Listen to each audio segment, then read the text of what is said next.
The Book of Acts, chapter 24. After 5 days, the high priest Ananias came down with certain elders and an orator, one Tertullus. They informed the governor against Paul.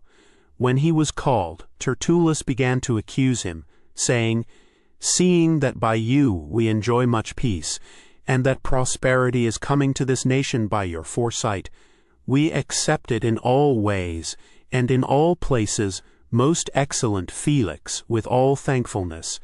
But that I don't delay you, I entreat you to bear with us, and hear a few words. For we have found this man to be a plague, an instigator of insurrections among all the Jews throughout the world, and a ringleader of the sect of the Nazarenes. He even tried to profane the temple, and we arrested him.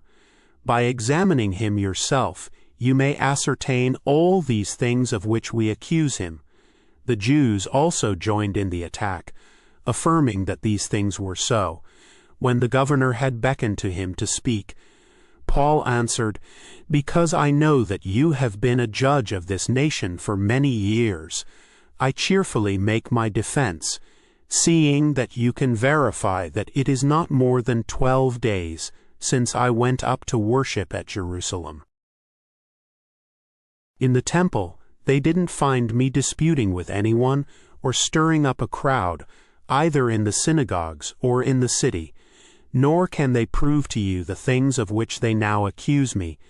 But this I confess to you, that according to the way, which they call a sect, so I serve the God of our fathers, believing all things which are according to the law, and which are written in the prophets, having hope toward God, which these also themselves look for, that there will be a resurrection of the dead, both of the just and unjust.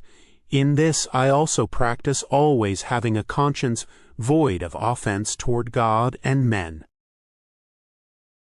Now after some years I came to bring gifts for the needy to my nation, and offerings, amid which certain Jews from Asia found me purified in the temple, not with a mob, nor with turmoil. They ought to have been here before you, and to make accusation if they had anything against me, or else let these men themselves say what injustice they found in me, when I stood before the council, unless it is for this one thing that I cried, standing among them, concerning the resurrection of the dead, I am being judged before you today.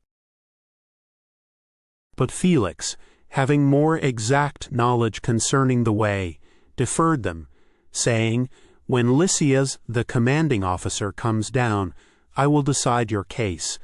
He ordered the centurion that Paul should be kept in custody, and should have some privileges, and not to forbid any of his friends to serve him or to visit him. After some days, Felix came with Drusilla his wife, who was a Jewess, and sent for Paul, and heard him concerning the faith in Christ Jesus, as he reasoned about righteousness, self-control, and the judgment to come. Felix was terrified, and answered, "Go your way for this time, and when it is convenient for me, I will summon you." Meanwhile, he also hoped that money would be given to him by Paul, that he might release him.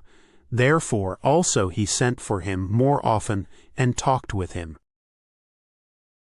But when 2 years were fulfilled, Felix was succeeded by Porcius Festus, and desiring to gain favor with the Jews, Felix left Paul in bonds.